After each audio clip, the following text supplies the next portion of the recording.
Latest எபிசோடுகளை விளம்பரங்களே இல்லாமல் காணுங்கள். 6 மாதம் சிறை தண்டனையும் 2 லட்சம் அபராதமும் விதித்து இந்த நீதிமன்றம் தீர்ப்பளிக்கிறது.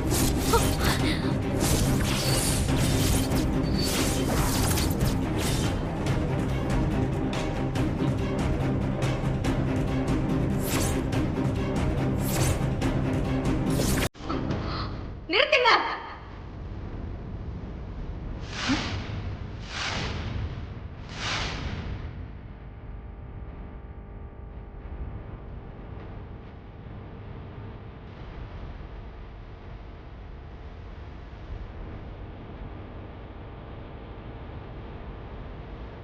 சீக்கிரம் கொடுங்க.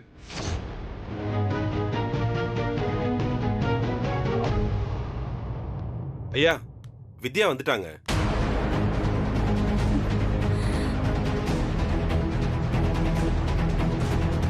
எவிடன்ஸை பார்த்துட்டு தீர்ப்பு சொல்லுங்க ஐயா. இவதான் அந்த வித்யாவா?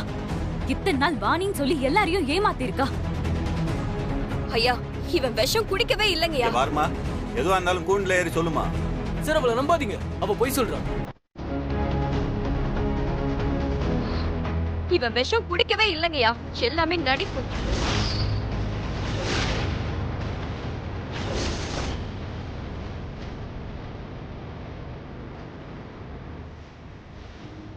அது அவனே ஒத்துக்கிட்ட வீடியோ ஆதாரம் இந்த போன்ல இருக்குங்கய்யா. சார், இவ சொல்றத போய் சார், இவளை நம்பாதீங்க சார். சொல்லுங்க சார்.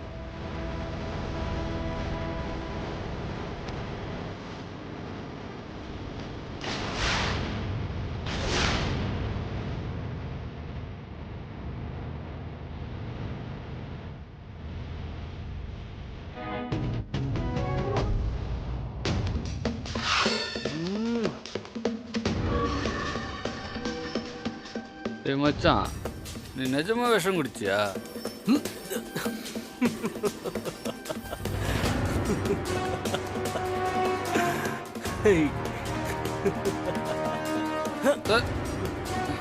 நானா விஷமா? இத்தனை நாள் என் கூட பழகிட்டு என்கிட்ட இப்படி ஒரு கேள்வியை கேக்குறியாடா?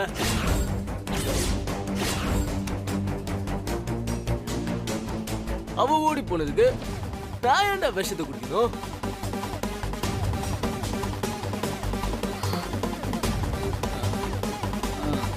என்ன வேணான்னு சொல்லிட்டு போன அவளை நான் பழி வாங்கணும், அவளை ஜெயிலுக்கு அனுப்பணும்.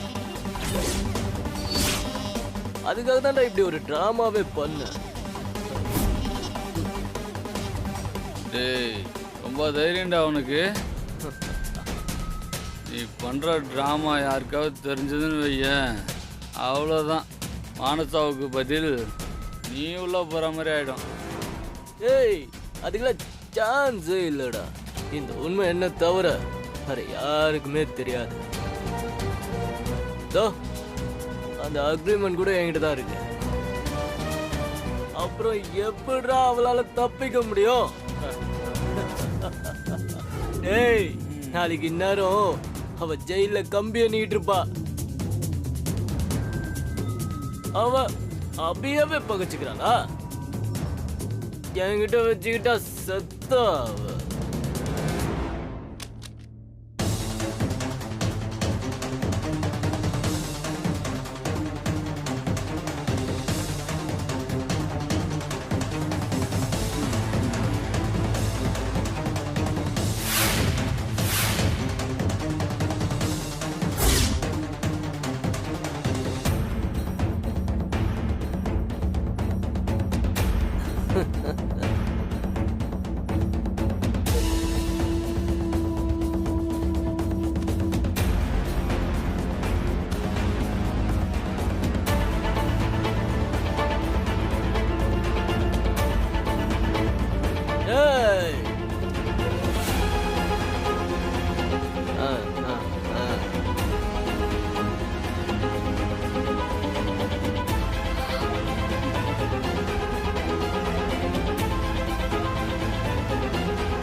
இதுல அவன் மானசா கிட்ட கையெழுத்து வாங்கின அக்ரிமெண்ட் இருக்குங்கயா. சார், இதெல்லாம் பொய்யான டாக்குமெண்ட் சார். பொய் சார்.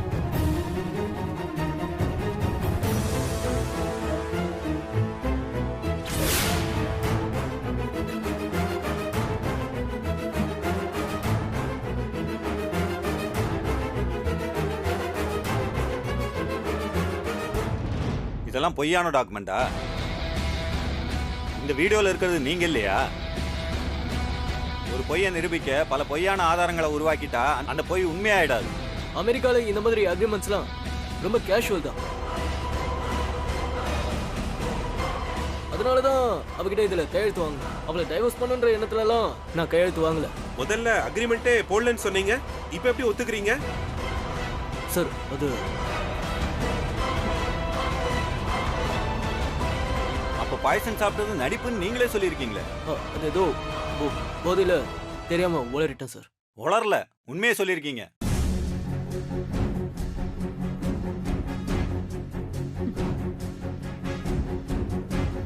ஐயா, இவர் இப்படி ஒரு அக்ரிமெண்ட்ல கையெழுத்து வாங்கினதுனால தான் மானசா இவரை கல்யாணம் பண்ணிக்காம அங்கிருந்து ஓடி போய் கார்த்திக்க கல்யாணம் பண்ணிருக்காங்க. அதுக்கு பதிலா மானசாவை பழி வாங்கணும்னு தான் இவர் இப்படி ஒரு சூசைட் டிராமாவே பண்ணிருக்காரு.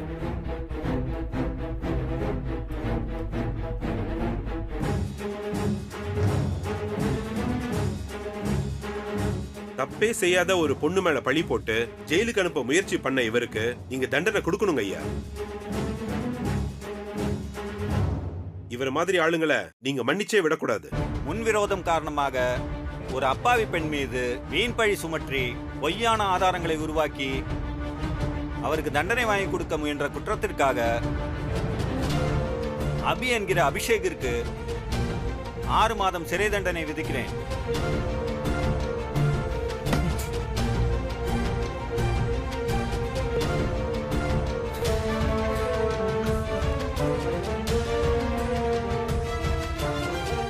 தவறினால் 6 லட்சம் அபராதம் விதித்து இந்த நீதிமன்றம் தீர்ப்பளிக்கிறது.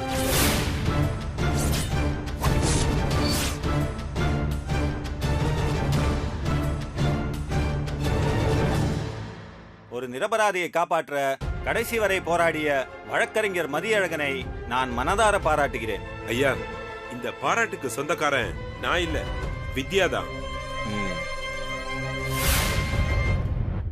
ஆண்டி கிட்ட இவ தான் வித்யான்னு காட்டுறதுக்கு வீடியோ எடுக்கலாம்.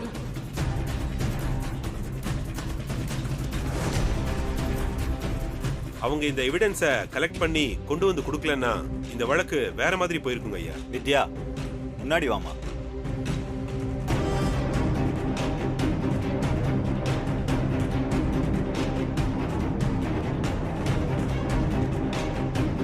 நீங்க ஒரு பொண்ணோட வாழ்க்கையை மட்டும் காப்பாத்தல, இந்த நீதிமன்றத்தோட மாண்பையும் காப்பாத்திருக்கீங்க.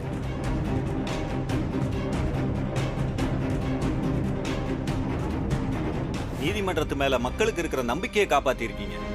உங்களை இந்த நீதிமன்றம் மனதார பாராட்டுகிறது.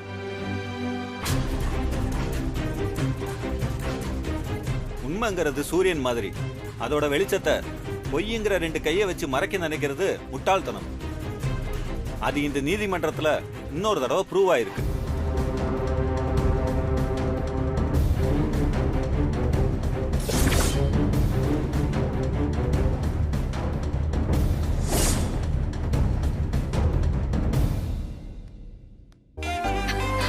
மானசா, வித்யா,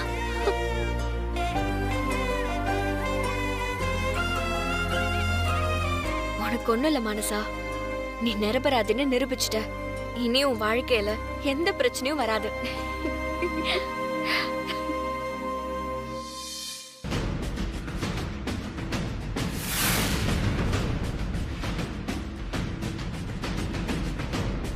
வணக்கம் மேடம். வணக்கம். உள்ள உங்க பொண்ணோட கேஸ் நடந்துட்டு இருக்கு, நீங்க இங்க உட்கார்ந்துட்டு இருக்கீங்க. நல்ல வேளை மேடம், அந்த அபிஷேக் கூட உங்க பொண்ணுக்கு கல்யாணம் நடக்கல. நடந்திருந்தா அவ்வளவுதான், அவங்க வாழ்க்கையே வீணா போயிருக்கு மேடம். என்ன சொல்றீங்க? ஆமா மேடம், அவன் பெரிய ஃப்ராட் மேடம். கல்யாணத்துக்கு முன்னாடியே உங்க பொண்ணு கிட்ட அக்ரிமெண்ட் போட்டிருக்கான். சூசைட் பண்ற மாதிரி டிராமா பண்ணிருக்கான். அவங்கள ஜெயிலுக்கு அனுப்ப பிளான் பண்ணிருக்கான். இது எல்லாத்தையும் ப்ரூவ் பண்ணி அவனை நீதிமன்றம் குற்றவாளின்னு அறிவிச்சிடுச்சு மேடம்.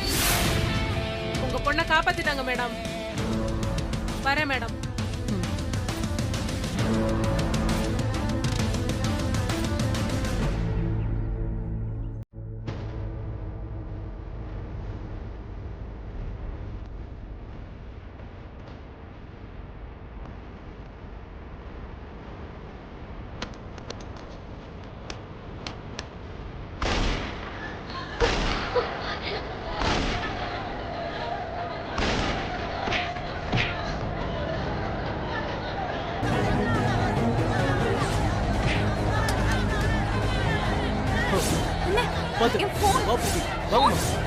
வாங்க.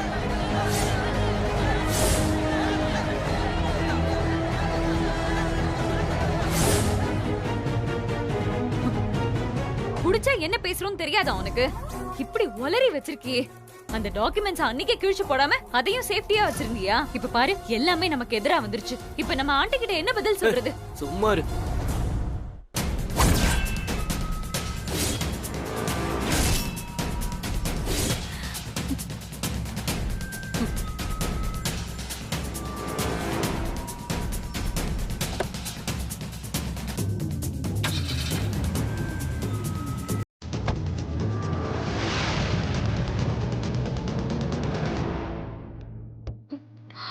தாத்தா வாங்க.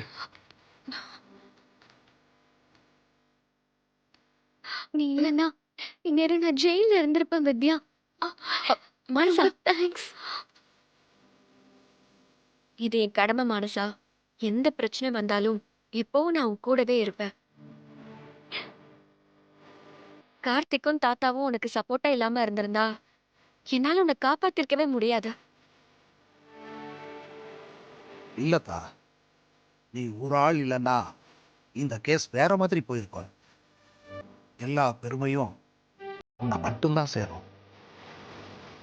ரொம்ப நன்றித்தா. உன்னை என் குடும்பம் காலத்துக்கும் மறக்காத. அது ஏன் குடும்பம் தாத்தா. ஐயா அப்ப நான் கிளம்புறேங்க ஐயா. சரி. ரொம்ப தேங்க்ஸ். எங்க காப்பாத்துறதுல கவனம் செலுத்தி நீ பெரிய தப்பு பண்ணிட்டியே வித்யா. என்னாச்சு? கோர்ட்ல இவதான் வித்யான்னு முன்னாடி வந்து நின்னுட்டா. அது பிரீத்தி அபிக்கெல்லாம் வாணிதான் வித்யான்ற உண்மை தெரிஞ்சிருக்குமே. இது பிரீத்தி அம்மா கிட்ட சொன்னா என்ன ஆகுறது? என்ன காப்பாத்த போய் நீ இப்படி மாட்டிக்கிட்டிய வித்யா. நீ இதை எப்படி சமாளிக்க போற?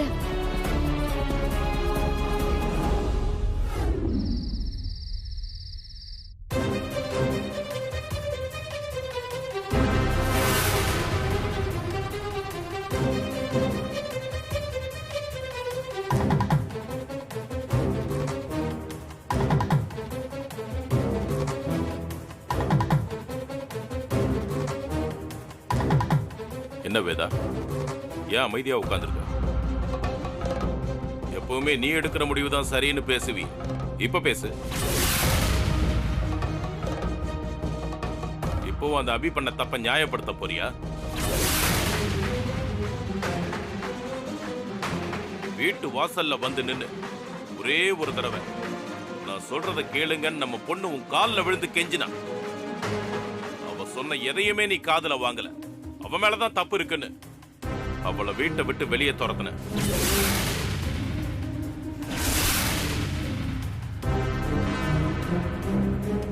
அபி பண்ண தப்பெல்லாம் நேர்ல பார்த்த வாணி அத பத்தி சொன்னா. அதையும் நீ காதுல வாங்கல. இப்ப என்னாச்சு பாத்தியா? அவசரக்காரனுக்கு புத்தி மட்டும்னு சொல்லுவாங்க. அது உன் விஷயத்துல ரொம்ப சரியா இருக்கு வேதா.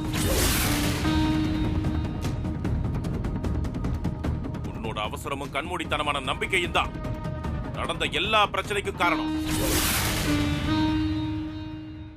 நாம பெத்த பொண்ணு மேல இல்லாத நம்பிக்கைய யாரோ ஒருத்த மேல வச்சல்ல, அவன் உனக்கு பெரிய பாடமே கத்து கொடுத்துட்டான்.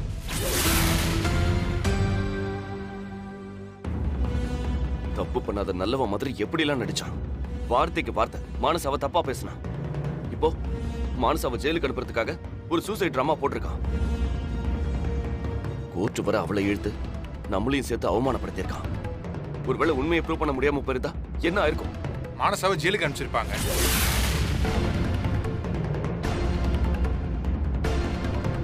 நினைச்சு பார்க்கவே ரத்தமெல்லாம் கொதிக்குது. அவன் பண்ண தப்புக்கு மானசா தண்டனை அனுபவிச்சிருப்பா. அவனை நாம நம்பினதுக்கு பெரிய துரோகம் பண்ணிட்டான். நம்ம அவனை மட்டும் சும்மா விடக்கூடாதுமா. இப்படி ஒரு கெட்ட புத்தி இருக்கிறவன எந்த பொண்ணாவது கல்யாணம் பண்ணிக்க விரும்புவாளா?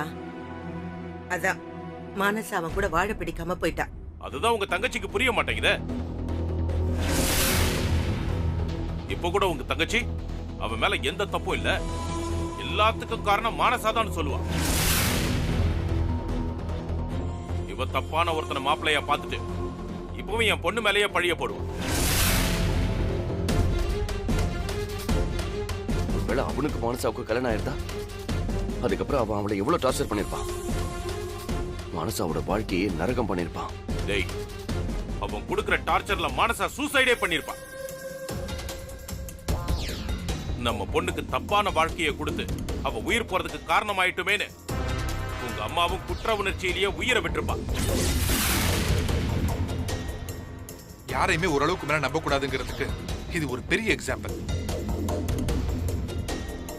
அவனை நம்ம அந்த அளவுக்கு நம்பி இருக்க கூடாது வேதா. பெரிய தப்பு பண்ணிட்டோம். என்னக்கா, எல்லாருமா சேர்ந்து நடந்த எல்லா தப்புக்கும் நான் தான் காரணம்னு சொல்றீங்களா? ஆமா, நீதான் காரணம். உன் அவசர புத்தி தான் காரணம். நான் சொல்றதான் என் பசங்க கேட்கணும்னு பிடிவாதமா இருந்தல்ல, அந்த பிடிவாதம் தான் காரணம். நீ சரியான ஒருத்தனை மாப்பிள்ளையா கொண்டு வந்து நிறுத்தி இருந்தா மானசா இப்படி ஒரு முடிவை எடுத்திருக்க மாட்டான். அவ தப்பு செய்யறதுக்கான சூழலை உருவாக்குனதே நீதான். நிறுத்துங்க, நிறுத்துங்க.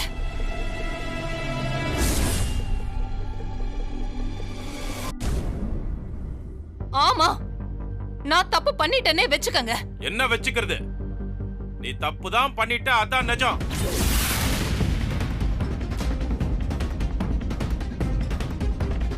உன்னாலதான் நம்ம பொண்ணு இன்னைக்கு இந்த நிலைமையில இருக்கா. ஆமா, நான் தப்பு பண்ணிட்டேன். ஆனா அவன் டாக்குமெண்ட கொடுத்து மானசா கிட்ட கையெழுத்து கேட்கும் போது அத அவ என்கிட்ட சொல்லிருக்கலாமே.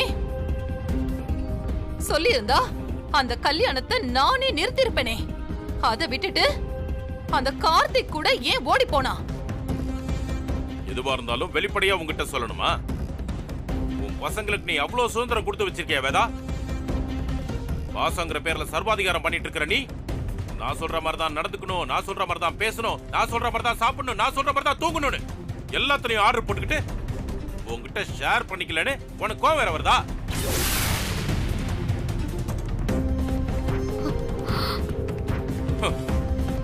இது என்ன வீடு மாதிரியா இருக்கு?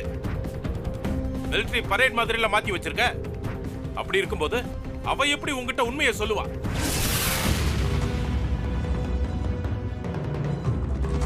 சொன்னா மட்டும் நீ என்ன பதில் சொல்லிருப்ப? அபி அப்படி பண்ண மாட்டாரு, அவர் ரொம்ப நல்லவரு, நீ தப்பா புரிஞ்சுக்கிட்டேன்னு கிளாஸ் எடுத்திருப்ப. அதையும் மீறி நீ அவளை புரிஞ்சுக்கிட்டாலும் 2 வாட்டி பொண்ணோட வாழ்க்கையில தப்பான முடிவு எடுத்துட்டோமேன்னு அந்த குற்ற உணர்ச்சியில நீ ஏதாவது பண்ணிப்பேன்னு என் பொண்ணு பயந்துருப்பா. அவ இடத்துல 3 பசங்கள்ல யாரா இருந்தாலும் அப்படிதான் யோசிச்சிருப்பாங்க. யாருமே உன்கிட்ட வந்து அவங்க பிரச்சனையை ஷேர் பண்ணிருக்க மாட்டாங்க. ஏன்னா நீ அதுக்கான ஒரு ஸ்பேஸ உருவாக்கவே இல்லை.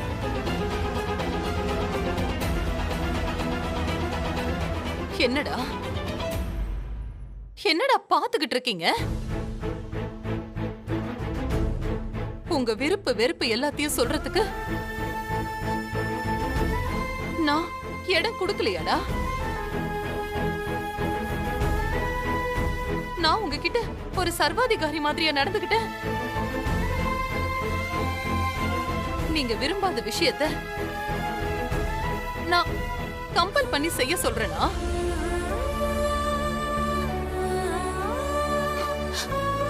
உங்க லைஃப நான் தப்பா கைட் பண்றேனா? சொல்லுங்கடா.